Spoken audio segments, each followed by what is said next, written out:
Alles wat jy sê, moet waar wees. Maar nie alles wat waar is, moet jy hardop sê nie. Die woorde het ek jare terug gehoor en het vir my persoonlik al baie beteken, omdat ek altyd gedink het, dis amper 'n sonde om van jou hart 'n moordkuil te maak, soos die ou mense sal sê. Baie mense dink mos, as dit die waarheid is, dan moet dit uit, of as jy reg is, dan moet die ander persoon dit hoor. En dis leer eintlik hier by Jakobus, dat omtrent alles van ons verhoudingswêreld bepaal word deur wanneer ons wat sê, en veral die hart waarmee ons dit sê. Want selfs die waarheid kan verkeerd gebruik word, as dit nie die verhouding in ag neem nie, of die mens binne die verhouding in ag neem nie. En waarheid kan dikwels as 'n vernietigende wapen gebruik word, om mense seer te maak, om hulle te verkleineer, of om hulle af te kraak. En Jakobus help ons om te onderskei, wat doen my woorde? Is dit besig om te bou of te breek, te help, te genees, te versoen, of veroorsaak dit skeiding?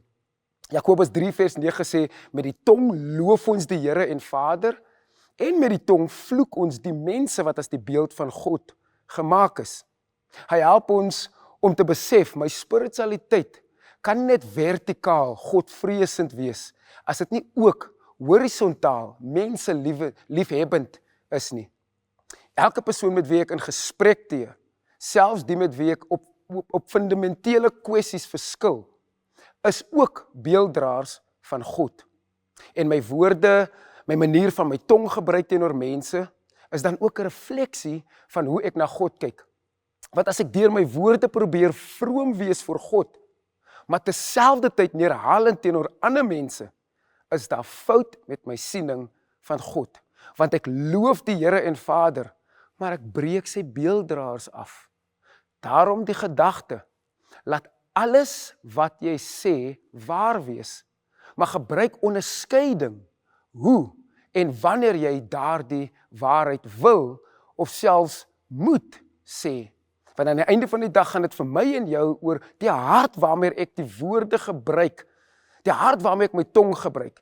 Eer ek ook mense wat na God se beeld en gelykenis geskep is, terwyl ek God eer, of breek ek mense af terwyl ek God eer? En daai diskrepansie kan veroorsaak dat ek en jy mense seermaak, dat ek en jy mense onder 'n ander kam skeer, en dat ek en jy nie God loof soos wat hy dit wil hê nie. Mag jy vandag met die wete loop, dat wanneer ek praat, moet daar iets uit my mond uitkom wat ook die beeld van God in ander mense se lewens en stories erken. Mag dit jou gedagte wees vir die dag.